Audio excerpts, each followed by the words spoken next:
Lucknow super giants, Gujarat Titans, Rajasthan Royals, Mumbai Indians, इसके अलावा बात करें तो रॉयल चैलेंजर्स बेंगलुरु। ये 5 टीमें हैं जिनके खिलाफ दिल्ली की टीम यानी दिल्ली कैपिटल्स की टीम ने इस बार आईपीएल में मुकाबला किया और 5 मैचों में उसे हार मिली। छठे मुकाबले के लिए केकेआर के खिलाफ आज शाम में दिल्ली उतरने वाली है। इससे पहले दिल्ली की टीम ने कल शाम में ज़बरदस्त प्रैक्टिस की, तमाम खिलाड़ियों ने पसीना बहाया, कोटला के ग्राउंड पे शानदार तरीके से, ज़बरदस्त तरीके से कैचिंग की प्रैक्टिस की, बॉलिंग की प्रैक्टिस की, बैटिंग की प्रैक्टिस की, फील्डिंग की प्रैक्टिस की। इन तमाम जो प्रैक्टिस के अलावा फुटबॉल भी खेला।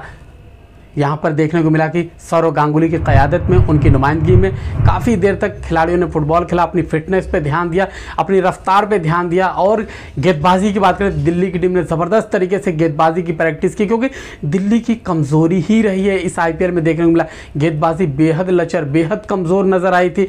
हमने देखा कल शाम में जिस तरह नॉर्टिज ने प्रैक्टिस की, जिस तरह से खलील अहमद लगातार गेंदबाजी करते आ रहे थे, रिकी पॉन्टिंग लगातार स्पिनर्स को लगा रहे थे, अपने बल्लेबाजों को यानी बल्लेबाजों को, स्पिनर्स को खेलने के लिए लगातार स्पिनर्स के खिलाफ बल्लेबाजों को आजमा रहे थे। इससे ये साबित होता है रिकी पॉन्टिंग में बेहद सीरियस है। एक मरतबा देखने को मिला कल जिस तरह से पृथ्वी शॉ, हालांकि उनके लिए ये आईपीएल बेहद खराब अब तक साबित हुआ। 34 रन बनाए 5 मैचों में, 15 रन का सर्वश्रेष्ठ है, लेकिन छठे मुकाबले में आज उतर सकते हैं। आप सोचेंगे शायद आज मैं क्या बात कर रहा हूँ। जी हाँ, जिस तरह से प्रैक्टिस उन्होंने की है, जिस तरह से लगातार प्रैक्टिस की, एक मरतबा ऐसा हुआ था प्रैक्टिस करके वापस आ रहे थे, लेकिन रिकी पॉन्टिंग ने उन्हें रोका और दोबारा उन्हें प्रैक्टिस करने के लिए कहा, यानी लगातार उन्होंने बल्लेबाजी की प्रैक्टिस की। इससे ये संदेश ज़्यादा शायद एक मरतबा फिर दिल्ली उनको उतार सकती है, क्योंकि दिल्ली के पास बहुत ज़्यादा विकल्प नहीं है। लेकिन यहाँ पर हमने देखा कि जिस तरह से 2 ही मुकाबला सरफराज खान को खिलाया दिल्ली में, अंतिम मुकाबला उन्होंने खेला था, जो दिल्ली ने पहला मुकाबला दिल्ली में अपने घर में खेला था गुजरात के खिलाफ। वहां सरफराज खान ने 30 रन बनाए थे।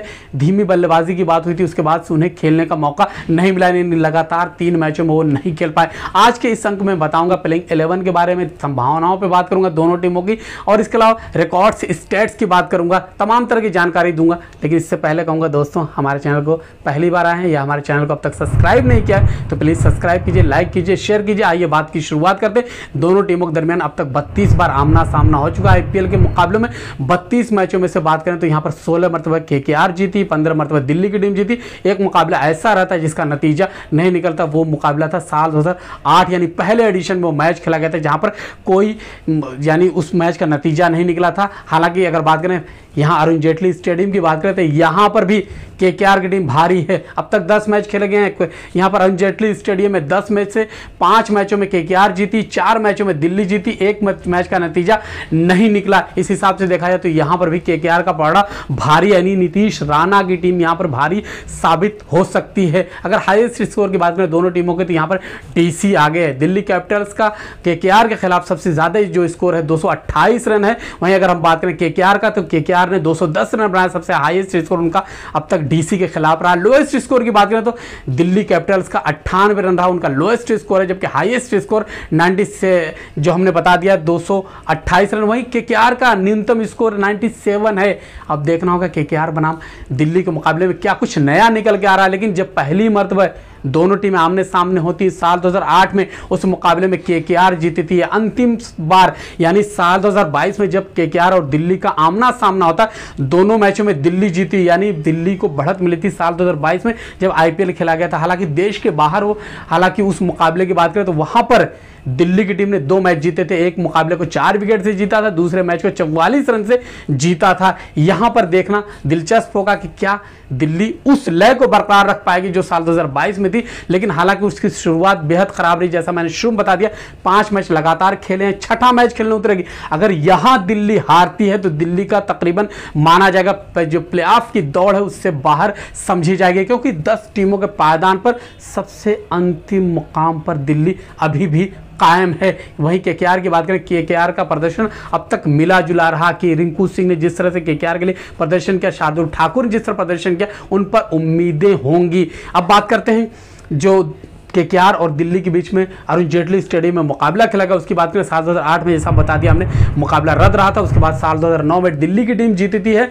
वही बात करेंगे साल 2009 की बात करें, साल 2009 में मुकाबला जो था यानी कि आईपीएल के मैच दिल्ली से यानी इंडिया से बाहर खेले गए थे। साल 2010 में कोटला में दोबारा मैच होता केकेआर बनाम दिल्ली, यहाँ पर कौन सी टीम जीती? दिल्ली की टीम जीती थी। उसके बाद साल 2011 में अरुण जेटली स्टेडियम में जीती थी केकेआर की टीम। उसके बाद फिर अगला एडिशन साल 2012 का एडिशन भारत से बाहर होता है। साल 2013 की बात करें, दिल्ली ने अपना मुकाबला यानी घरेलू मैच जो केकेआर के खिलाफ वो रायपुर में खेला था, वहां पर दिल्ली की टीम जीती थी। लेकिन साल 2014 की बात करें, 13 में तो दिल्ली जीती थी रायपुर में, 14 में केकेआर जीती थी इसी अरुण जेटली स्टेडियम में। साल 2015 की बात करते हैं, वहां फिर एक मतलब केकेआर जीती थी अरुण जेटली स्टेडियम में। साल 2016 में दिल्ली की टीम जीती थी। साल 2018 में जब आमना सामना था अरुण जेटली स्टेडियम में, वहां पर केकेआर जीती थी है, जबकि साल 2017 में केकेआर जीती थी। साल 2018 में दिल्ली की टीम जीती थी। साल 2019 में यानी जो घरेलू मैदान पर अंतिम यानी फिरोजशाह कोटला मैदान अरुण जेटली स्टेडियम में जब अंतिम बार केकेआर बनाम दिल्ली का मुकाबला हुआ था,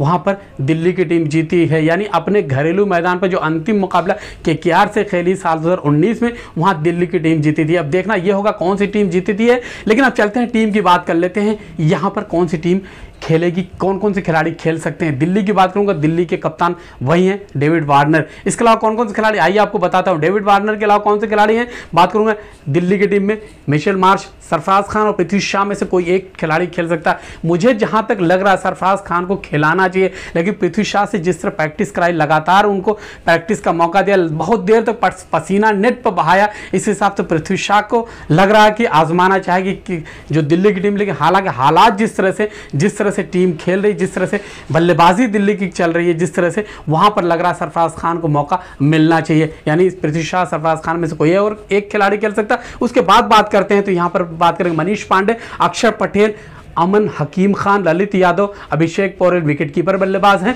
वहीं कुलदीप यादव, ईशांत शर्मा में से कोई एक खिलाड़ी खेल सकता है। ईशांत शर्मा का नाम मैंने क्यों लिया, हमने नेट पर देखा जिस तरह से लगातार पसीना बहाया कल फिरोजशाह कोटला मैदान पर यानी अरुण जेटली स्टेडियम में, जिस तरह उन्होंने पसीना बहाया, बहुत देर तक उन्होंने गेंदबाजी की। शायद दिल्ली सोच रही है ईशांत शर्मा को आजमाया चाहिए, क्योंकि लगातार दिल्ली के गेंदबाज नाकाम होते जा रहे हैं। खलील अहमद भी उम्मीदों को पूरा नहीं कर पाए।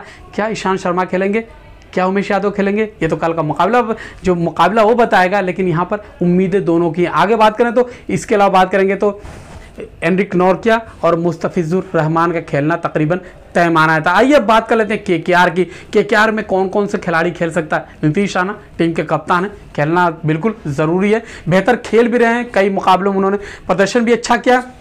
इसके अलावा बात करें लिटन दास की बात करूंगा, वेंकटेश अय्यर, एन जगदीशन की बात करूंगा जो विकेट कीपर है, रिंकू सिंह, आंद्रे रसेल, सुनील नरेन, शार्दुल ठाकुर की बात करूंगा, शार्दुल ठाकुर, उमेश यादव, टीम साउथी और वरुण चक्रवर्ती। ये टीम मेरी उम्मीदों के मुताबिक ये टीम हो सकती है। अब देखना होगा कौन सी टीम जीती थी, किस तरफ ऊंट बैठता, किस करवट बैठता, जरूर इस पर ध्यान देंगे। लेकिन हाँ ये कहेंगे जिस तरह से दिल्ली पर उम्मीदें लगाई है वो कामयाब अब तक होती नहीं रही। दोस्तों हमारी बातचीत, हमारी रिपोर्ट पसंद आ रही तो हमारे चैनल को सब्सक्राइब कीजिए, लाइक कीजिए। बहुत बहुत शुक्रिया, धन्यवाद।